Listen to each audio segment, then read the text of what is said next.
Nosotros esta mañana, lo hemos hablado recién con el Bebo Granado, los números son lo que domina en este momento la escena nacional, por muchas razones, y además el panorama gremial. Hay cosas generales, como puede ser los bonos de fin de año, el tema de la inflación, a reabrir o no paritarias, pero además la cosa puntual de los bancarios mañana y pasado, que van a tener atención restringida. Vamos a hacer algún referente de los bancarios, pero además un referente nacional, lo hemos dicho varias veces. Uno de los sindicalistas más importantes que tiene el país en cuanto a concepto también, que es Sergio Palazzo, de los bancarios, Sarita, ¿no? Buen día, Sergio, ¿cómo le va? Sara González. ¿Qué tal? Buen día, ¿cómo estás, Sara? ¿Qué tal, Andrés? Un gusto escucharte. Hola, Sergio, buen día. Bueno, ustedes a partir de mañana y pasado van a hacer asambleas en los bancos, esto va a restringir la atención porque están reclamando la reapertura de paritarias, ¿no? Y la eliminación de ganancias. Sí, nosotros estamos planteando, van a haber 3 horas sin atención al público por esta asamblea. Quiero aclarar algunas cosas respecto a esto que me parece importante. Lo primero, no es una decisión a tontas, a ciegas, ni tomada de los pelos, ni porque nos quedamos cortos y queremos rediscutir. Está expresado en nuestro acuerdo salarial en el punto 15 que si había variaciones económicas importantes, cualquiera de las partes podía pedir la reapertura de paritaria, con lo cual estamos pidiendo que se cumpla ese punto del acuerdo. Segundo, hace más de 20 días formalmente se lo pedimos al ministro de Trabajo, no contestó, luego formalmente de vuelta en el expediente se lo pedimos nuevamente al ministro y a las cámaras, no contestaron. A la semana siguiente enviamos informes de una universidad y de consultoras privadas que acreditaban científicamente el pedido nuestro, tampoco contestaron, y ahí empezaron las asambleas que van creciendo en horas. Fueron 2 horas la semana pasada, 3 horas esta semana. Sergio, a mí me da la impresión, bueno, el sector bancario es uno de los que le ha ido mejor últimamente, el sector bancario siempre está por encima de los demás. Lo que pasa es que si le reabren a ustedes el tipo, digamos, las paritarias, marcaría un antecedente en todo el país que sería complicado para el resto de los sectores gremiales y empresarios, ¿no? Yo compartiría tu criterio en la medida que esto no estuviera expresado en un acta y convalidado por el Ministerio de Trabajo con su homologación. Si hubiera un acuerdo cerrado por 12 meses y termina en diciembre sin ninguna cláusula de ajuste, tendrías razón en tu planteo. Como esto está expresado, lo que estamos reclamando es la seguridad jurídica tantas veces pregonada por el gobierno y por las empresas. Y está expresado en un acta que dice que cuando haya variaciones económicas las partes se sientan a rediscutirlo al solo pedido de una de las partes, estamos pidiendo nada más que se cumpla lo que se firmó. Sergio, nos pregunta un oyente, ¿cuánto les aumentaron la vez pasada?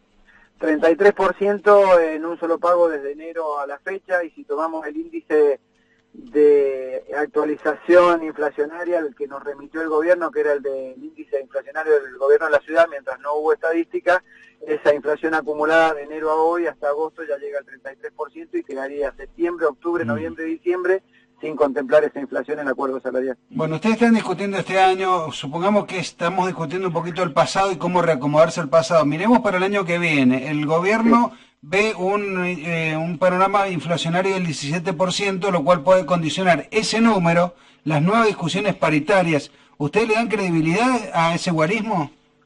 Mira, buena la pregunta, te la contesto en 2 partes. La primera tiene que ver con el proceso de paritarias para el año que viene. ¿Por qué nosotros planteamos la reapertura de paritarias hoy?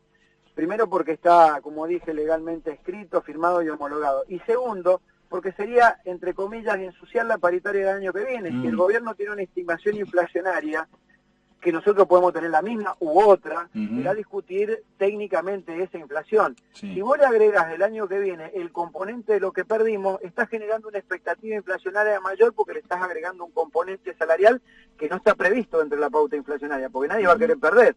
De última podrás diferir la discusión, pero te la voy a terminar dando cuando tenga que negociar la nueva paritaria, con lo cual es sano reabrirla más cuando está en el convenio.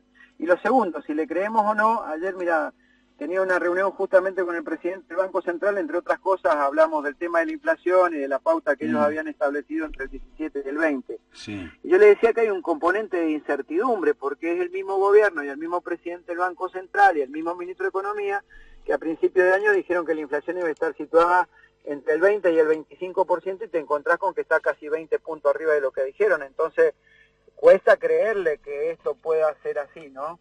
Más aún cuando le hace la lectura del presupuesto nacional y te das cuenta que han quitado 50.000 millones de pesos de subsidio, que es equivalente a que te digan que va a haber un 200% de incremento en las tarifas nuevamente el año que viene. Lo que pasa también es que convengamos que la inflación alta le pega sobre todo a los sectores más desprotegidos, y para que se pueda domar la inflación tienen que colaborar todos los sectores, tienen que ser racionales todos, tiene que ser una cuestión conjunta, ¿no?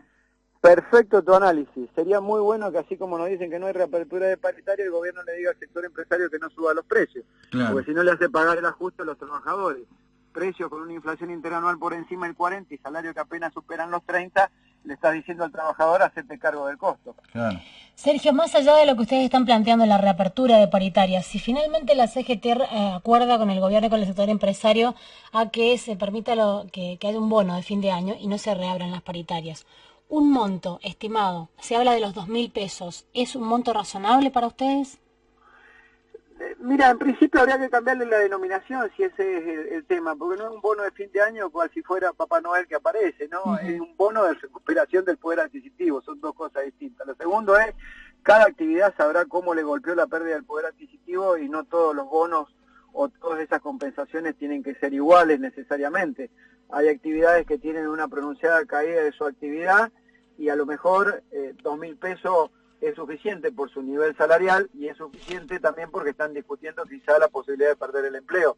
Hay otras actividades, como la que me toca desenvolverme a mí, en donde los bancos han ganado, como decía Gabriel al principio, como decía Andrés al principio de la nota, porque habitualmente ganan. Claro. Y es un sector que ha ganado, que no tiene problemas de empleo y que además tiene una cláusula de reapertura de paritaria, una cláusula gatillo. Entonces las discusiones son distintas de acuerdo a la actividad.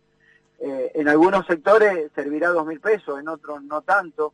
Escuché también que el gobierno lo que piensa es aplicarle un promedio de un 30-40% a esos 500 pesos que dio cuando asumió el presidente Macri. Eso sería ponerlo en 700-750 pesos. Sí. Lo cual recuerdo que un dirigente conspicuo de la CGT, que es Daer, en aquel entonces dijo son 3 kilos de asado, serán 2,5 kilos ahora por la inflación. Claro, claro. Más allá de las pujas puntuales entre los gremios y el gobierno y de las cosas de la sintonía fina, hay algo que me alienta, que veo que por lo menos se están abriendo puertas de diálogo. El hecho de que vos estés hablando con el presidente del Central y que haya diálogo con los ministros, me parece que le va cambiando el clima al país. ¿Cómo están analizando ustedes la relación gremios-gobierno en general? Mirá, diálogo siempre hay, particularmente lo he tenido tanto con el gobierno anterior como este. No solo hablo con el presidente del Central, hablo con el ministro de Trabajo y tengo una muy buena relación, con Carlos Melconian, que es el que lidera la paritaria del sector financiero. Tenemos una relación bastante fluida, es más, también ayer estuvimos un rato charlando sobre este tema. Yo lo que veo que una cosa es el camino del diálogo, que celebro que se haya instalado, y por otro lado lo que veo es que hay una falta de respuesta a determinados sectores de la sociedad como pueden ser los trabajadores. Vos tuviste una decisión política cuando asumiste el gobierno de dar rápida respuesta al requerimiento, por ejemplo, de los sectores de los granos, a quienes se les eliminaron las retenciones, a los sectores de las mineras, a quienes se les comprometieron a bajarle los impuestos, y no tuviste la misma dinámica para cumplir una promesa electoral como fue derogar el impuesto a las ganancias sobre los salarios. Una cosa es el diálogo, otra el diálogo con soluciones. Hasta ahora las soluciones no son tan rápidas para un sector como para otro. ¿Cómo estás viendo vos el proceso en general, de este nuevo proceso, el panorama gremial del país, la unidad de la CGT, una unidad que por ahí queda agarrada con alfileres, pero en general el panorama del gremialismo nacional, Sergio? Mira, en principio la unidad de la CGT es un hecho auspicioso, pero es un principio, no es el todo. Es una mesa hasta hoy demasiado chica para una unidad tan grande que hay que tener. Vos tenés más, por lo menos la mitad de la economía fuera del circuito formal, entre monotributistas sociales, un tercio de trabajadores en negro, desempleados al 9,3% de tasa de desocupación. Entonces tenés casi el 50% de los trabajadores fuera del circuito formal de representación. Y dentro del circuito formal de representación tenés 2 CTA, que si bien son minoritarias, son espacios que no están en la CGT, una CGT con 3 sectores políticos importantes afuera y adentro del Consejo Directivo con algunas diferencias muy marcadas entre lo que piensa el moyanismo y lo que piensa el triunvirato. Digo, es un paso adelante, porque si no estaríamos todavía rotos en más pedazos, pero todavía falta mucho para que esa unidad pretendida sea todo lo amplia, contenga la mayor cantidad de espacios posible y pueda confrontar cuando tiene que tomar posiciones de poder con un gobierno que claramente tiene poder y lo ejerce. Sergio, pregunta otro oyente, ¿cuál es el sueldo mínimo de un bancario hoy actualmente? 20.516 pesos, de ahí te hacen los descuentos y como la mayoría pagamos ganancias después del último decreto presidencial, te quedarán 14.000 pesos en la mano. Pero ese es el sueldo inicial, digamos. Sí. Con todos los descuentos. Sí, algunos se enojan con los bancarios o con los camioneros. Me dice Mariano, los bancarios siempre igual se acomodan su bolsillo, el resto que se mueran. Es cierto que ustedes o los camioneros tienen más capacidad de negociación que muchos gremios, ¿no? ¿No, Sergio?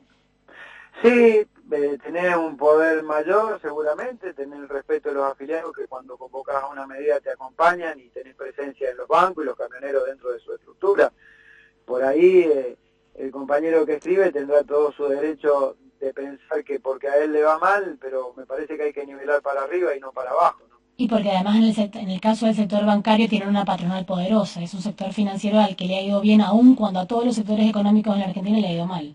Eso es cierto, fíjate que en la crisis del 2007, que ves las crisis de las hipotecas a nivel internacional y se perdían empleos en todos lados y los bancos perdían y eran asistidos por los estados, tanto en la Comunidad Económica Europea como en Estados Unidos, en la Argentina siguieron ganando plata. Esto, lo que vos decís, es acertado, entonces.